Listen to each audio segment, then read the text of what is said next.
girls and women will never have a classic dating experience. They will never have a date planned for them or a bouquet of roses waiting on them. Never. And we all know why, but I just want to know if we're ready to talk. Hey, what's up? This is the Political Brown Kid here. And once again, just more stereotypes and myths, negative ones about black men from black women, unfortunately. Usually these stereotypes, remember back in the day, like I said, it's always your own people. Remember, back in the day, it was the stereotypes and all of the misinformation that we were getting about black people were really coming from white people, right? Remember back when we were unified as a people, black men and black women, we didn't separate each other out by gender. We were just black folks all in the same pot together. We were fighting a common enemy. And that common enemy was white people promoting negative stereotypes about black men, black women, just about black people in general. But now that quote unquote war is over, and now I guess that the black woman feels as though, she's accepted and celebrated by white people, it's black women that are attacking black men and creating false narratives. And black men are doing the same thing too about black women. So I'm going to make that clear as well. It is horrific what's going on in our community. And these things need to be talked about really by some leaders that are actually getting things done, because us people on the internet, me included, you see how small my channel is. I have a very small viewership. But you need people that I guess have an ear to step in. I hate to say this. I really hate to say this because I hate celebrities as leaders of our community. But the only way it seems as though probably black women will listen and tone down their rhetoric is if Beyonce or Rihanna, because God knows those are the only two people we worship in our culture. Beyonce literally has people listening to country music now. She can make people switch gods. Is if Beyonce came out and said basically what we're trying to say, what us men, black men, are trying to say. She's probably the only person that can unify us. Her and Rihanna. I hate to say it.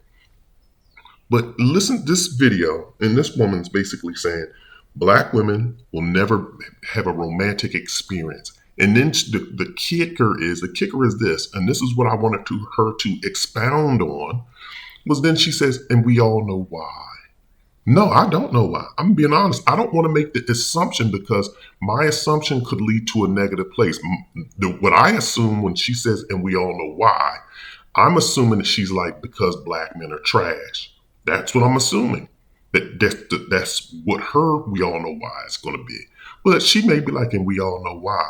And her why may be because us women don't know how to act. Us women don't give good guys a chance. She may have a totally different reason, but she needs to expound on that. But she just puts that out there and then does a mic drop. Here's the deal. This is a false narrative here. You start the video off showing a woman, I'm assuming it's her, doesn't look like the same person, but laying down, looking, sad, and it has a caption saying, seeing my white counterparts, getting engaged and falling in love and all of this other beautiful stuff, trying to make it seem like white relationships aren't dysfunctional, Asian relationships aren't dysfunctional, Latino relationships aren't dysfunctional, only black relationships are dysfunctional. Now, this is the one thing I will say. The one thing you can say on the internet is, in the Western world, I'm talking about the Western world. In the Western world, you do not see Asians online, at least not in my algorithm. So y'all can correct me if I'm wrong. I don't see online Asian women bashing Asian men and vice versa. I don't see Latino women bashing Latino men and vice versa. Even though Latinos are not a race, I'm going to put them in that category because they associate culturally with one another. But you don't see those two groups going at it. You do see white women and white men going at it, and black women and black men going at it. The difference between the white men and white women going at it is when white people speak, they're obviously talking about white men. If when a white woman is talking negative, she's obviously talking about a white man, and when a white man is talking negative, he's talking about a white woman. But they just keep it in generalities because the whiteness is assumed by default. So when they say I'm having a hard time with men are nothing, I'm going out on, these men aren't dating me properly. When white women are talking like that, they're specifically talking about white men. The whiteness is assumed. It is by default. That's just the same way when they wrote the Constitution, they said all men are created equal. Of course, they were like, well, we don't need to specify all white men are created equal because we're the only men that count. Remember, black people weren't even considered humans back then. So that's why they didn't specify only white men and white women are created equal. So when you see white people going at it on the internet and venting their frustrations, they're talking about what they're having with their white counterpart. Black people get very, very specific. It is always you black people, you black this, we just go in and the black adjectives fly and then we just start hitting below the belt. If so, this woman's narrative is totally off. And then if you look, and when I say with Asians, when you look in the non-Western world, where do you think the 4B movement came from? Didn't that start over in Korea or Thailand or Japan or something like that? So there's problems between gender wars all over the globe. But black women just try to make it seem like black men aren't giving them a good experience. So my second point is this. And the young guy that did the video on this, I think his name is Cameron on Amazon One. He's on TikTok, so go look him up. Cameron, Cameron, or something like that. On Amazon, he's in the video. So go look up the TikTok and you'll go to the video.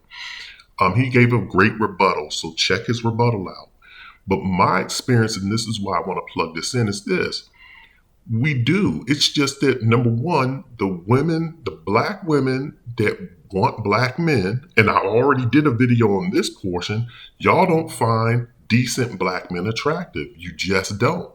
And a part of it is black men's fault. So I'm going to acknowledge certain things because just like a part of it is black women's fault because black men don't find decent black women attractive. And the reason why I say that, I've already covered that in my video previously. So you need to check that one out. But it goes down to attraction and the way we've kept ourselves up or the lack of the way we kept ourselves up as opposed to the prison bodies that y'all see, the black men that are coming out of the prison system or just not doing anything with their life except lifting weights and banging chicks. So that's a whole different discussion. But trust me, I've swiped right on thousands of black female photos. Those are the only ones I'm checking for. I may have gotten 10 dates. And trust me, I was on 7 different platforms. So that goes to show you how hideous I am, I guess. I was on 7 different platforms at one time, paying for all of these services. I had to just cut it out because it was like, I'm paying for this service, I'm paying for all of these different services, and nothing's biting. Literally nothing. And then when they do bite, they'll talk to you for a second. You may get to, say hello and have a few text exchanges before they disappear and choose someone else. I literally swiped through so many females that they started showing me. I guess I went to the end. I looked at every girl online because they started bringing me back to the ones that had already either rejected me or just started back over. And I knew I've seen their pictures. So number one, you don't choose good men. You're like, well, this is the best that I can do because physically you just want the cream of the crop guy.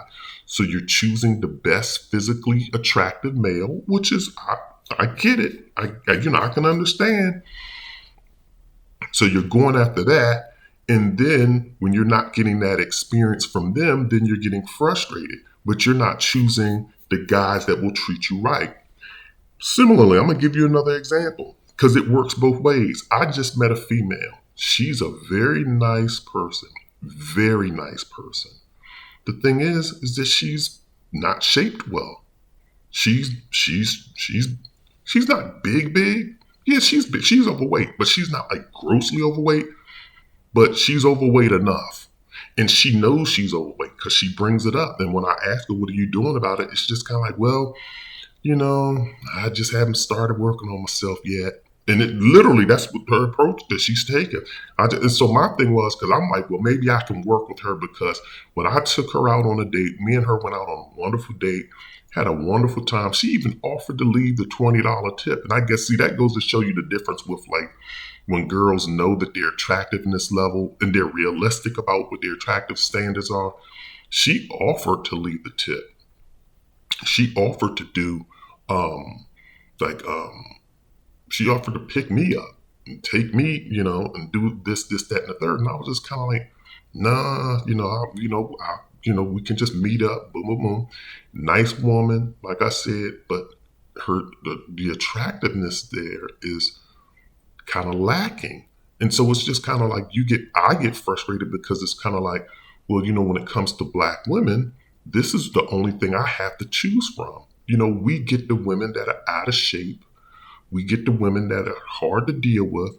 And then the black women that are in shape and that are easy to deal with, those women are pursuing white men. That's just what I see. Or they're either choosing to be in struggle relationships with struggle dudes because they feel as though they deserve better. And I've been upfront and honest with myself to say that I know I'm not in tip top shape. I'm a, I'm on the other spectrum of, I'm overweight, but I'm not like grossly overweight, but I do have a stomach. And so that right there is going to turn women off. And I need to know and I need to understand that that's what my problem is. And I understand it and I'm working on it, but of course, working on your body takes time. And that's one thing that I learned from the guy Brix. It's a guy on the internet called Brix, Brix. And he works out, he has fitness videos, and he basically states, hey, don't start dating until you get your body together because you're going to attract a different thing. But with this woman, kind of getting back on topic to dating, because I kind of did digress a little bit or a lot, but we do take women out. I take women out all the time. It's just that they don't stick. And obviously they're not feeling me as a person because they'll just go out on dates. They love eating $200 dinners. I tell you that much. I've always taken them to good spots because I want to eat good too. But I'm starting to cut back on that. And this is also too for this woman in this video with her hypothesis. She's stating that black men do not take black women out and that black women aren't getting the same experience that their white counterparts are. And number one, let me say this too. But once again, like I keep telling y'all, black people love looking over the fence and seeing what the white man and what the white woman's doing and comparing their lives. You need to stop doing that. You really do. You need to really stop doing that. But just getting back on track here, she never looks to say, well, what is the woman doing? And I get it too. It's okay to look to say, well, what is the failure of the man? Because she's a woman, she can do that. But in order to do proper commentary, you have to provide a balance. You have to also do some introspection. You have to say, okay, this is what the fault of what men are doing is failing in the dating market. But then also, what's the fault of the woman? You have to provide that balance because she's just basically making it seem like black women aren't getting that experience. And I can tell you right now, you can go on the internet right now and look to see videos of black men taking black women out. So she already right there, she's been proven to be a liar. There's even a video of a black guy. And he looks really, it wasn't his finest hour. I'm going to put it that way. I guess he got stood up for a date, so he started recording himself and he's asking women like, what did I do wrong? I planned the date, she didn't show up. I'm just trying to be a good guy. So he's literally like, you can hear his voice cracking. So, women don't really want to see that. Of course, they don't want to see a man looking weak. And I'm not trying to put him down. He was being honest in his assessment, but, people will turn around and they'll use your weaknesses against you or your vulnerable moments against you. But we take women out. We take black women out all the time. But black women have to come to a point this they have to say, well, what am I not doing correctly? Is it the guys that I'm choosing to go out with? Why am I having such bad luck? Because you're going out. There's no way to tell me that black women aren't going out on dates. And if you're not, then you have to look at the type of guys that you're choosing. And once again, too, like I said, like this one female, I'm trying to give her a chance because, like I said, she is a nice person. We have great conversation. She's about something, and I can tell from her behavior and her demeanor that she's a good person. It's just the physical part is not there. And so, in a way, I'm kind of debating, how am I going to handle this? So for black women too, you're going to have to probably say, well, maybe the guy, I know I've been typically going out with guys that have a 6-pack ab. Maybe I'm going to have to take a guy that only has a 2-pack. Or maybe he has a little pouch, but I'm going to have to let him know that pouch can't get any bigger than that. You have to look at what you're doing in the market. You have to look to say, okay, well, what am I doing, in the dating world? Because it's number one, it starts with whom you choose. And also, too, you have to look at the dating culture as well, because trust me, I've gotten to the point where I've spent so much money on dates and dates that clearly some of them have just obviously been using me for money because they're quick to go out with you. As long as you're doing something fun and entertaining for them, they will be quick to accept. But the moment that you just decide to say, hey, well, let's just do something chill. Let's just do something where we, either just meet up and just talk or we just walk around. Or maybe, hey, you come over to my house. Then that's when they like, oh, I can hang out at my house here. That ain't no fun. I can hang. And then that's when you get all of this backlash. And it's like, well, dang, we've been dating for 2 months. I noticed that she's quick to jump into my car when we're going out for a $200 dinner, when we're going here, when we're going there. But when I ask her to come to the house, she's not comfortable. Yet, you see so many black women rushing to white men's houses to get dismembered. I'm not making this up. That's a true story. I've talked about it on my channel. And I'm not trying to be disrespectful to the woman that died. God, it's unfortunate what happened to her. It is very unfortunate. However, the thing is, at least me, I'm not going to say black men, but I don't get those type of treatments. So I constantly have to say, well, dang, why is it that women seem to always want to use me for my money and my resources and I not get anything out of it? Because trust me, your beauty, us walking down the street with you is nothing special. There's nothing special about walking down the street with you. I don't care how fine you are. There's nothing. It's not a flex for me to walk down the street with you. What's a flex is to have somebody in your life that you can talk to, have good conversation with, have good times with, somebody that you know you're going to be there, somebody that when the day is over, you want to be like, I can't wait till I see or talk to so and so to tell them what my day was, or I just got this promotion or this big event happened in my life. I can't wait to tell so and so. Or I want to go here and I want to go here and I want to buy these tickets and I can't wait to take so and so here so we can have fun together. That's a flex to me. It's not a flex that, because nobody's looking at you all like that, especially in my age range. Like I keep telling you, I'm 45. Nobody's staring at us all like that.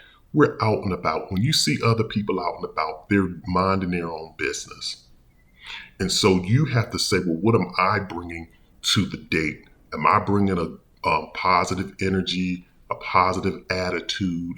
Am I being cooperative?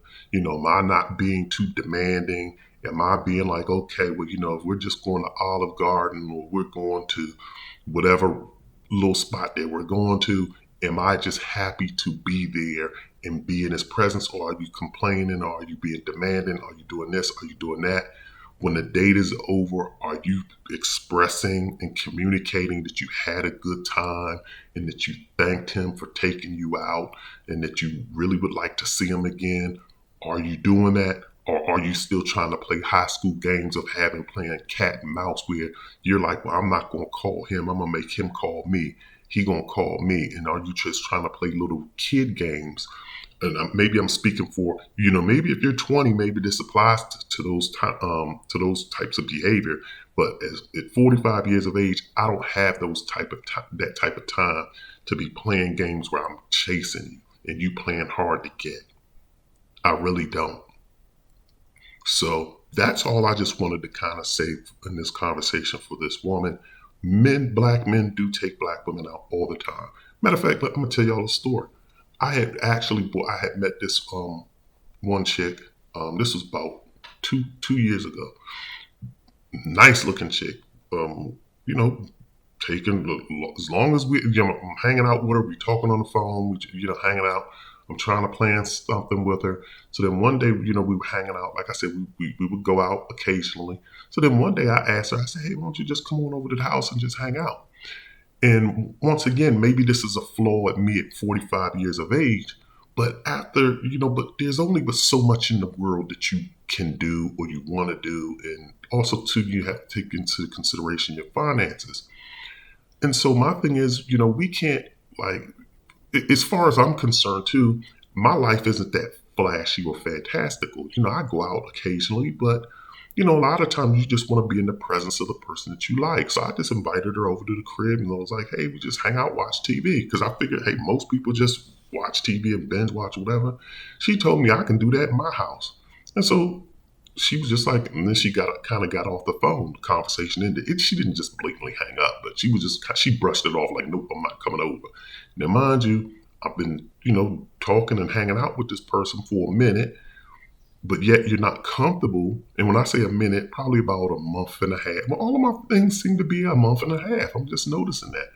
So I've known her for about a month and a half, and then that's when she was just like, nope, not coming through. She literally said, I can do that in my house. And so basically she was like, no, I ain't trying to come over and hang out with you.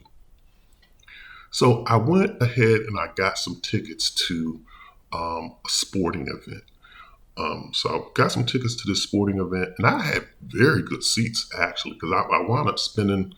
I just wanted to treat myself once again, and sometimes like I tell y'all, when it's just kind of like you're feeling a little bad and you're feeling a little down, you just like, well, look, bump it. I'm just gonna go all out. So I just went, and I had tickets. They were probably like 4 rows from the floor, about 6 rows from the floor, and so center court.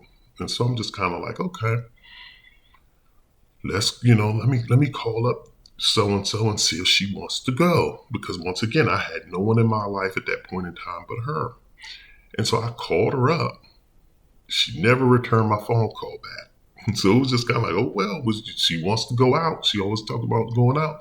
And it was at that moment, it was just kind of like, okay, I understand. So that's why, like, a lot of times fellas now back off, because now I got to the point too where I'm like, I'm not doing all of this fancy stuff for women. If they're not into me, then why am I taking you out on these dates? I told y'all about the black female that I met, and after once again, a month and a half, literally after a month and a half, I'm thinking that we're cool. I'm getting the first base. I guess first, second base, maybe. I don't know. I don't know what you call, like kissing and stuff like that. And, she was very nice female. At least that, she was. I thought we were hitting it off very great. I was feeling real good about her. Starting to feel real good about my life, actually. Um, And then finally, and like I said, she's in shape. She had lost a lot of weight because she showed me her before pictures. So we were both on our weight loss journey. We both had a lot of things in common. We had so much in common. So I thought she was going to be, that person that's going to be in my life. We get on a date, take her to this restaurant again, and then she's like, I want to have 2 boyfriends. She literally said that. She literally said, I want to have 2 boyfriends. She had met this white guy. And so then she started talking about, hey, I never dated a white guy before, never dated. And so now she's talking this, but she's like, I find it hard to choose between the both of y'all. I don't know which one of y'all to pick. And me, like an idiot, still trying to impress her. We went out, I think, 2 more times after that. And then at that point, it was like, well, at this point, you should know what you're going to do. And so, but my thing is, you feel comfortable enough going out on dates. You feel comfortable doing all of this other stuff, but yet you can't choose. And then I just finally said, we had a little text conversation, and I guess it just didn't go well. And so we just kind of mutually fell off with the conversation.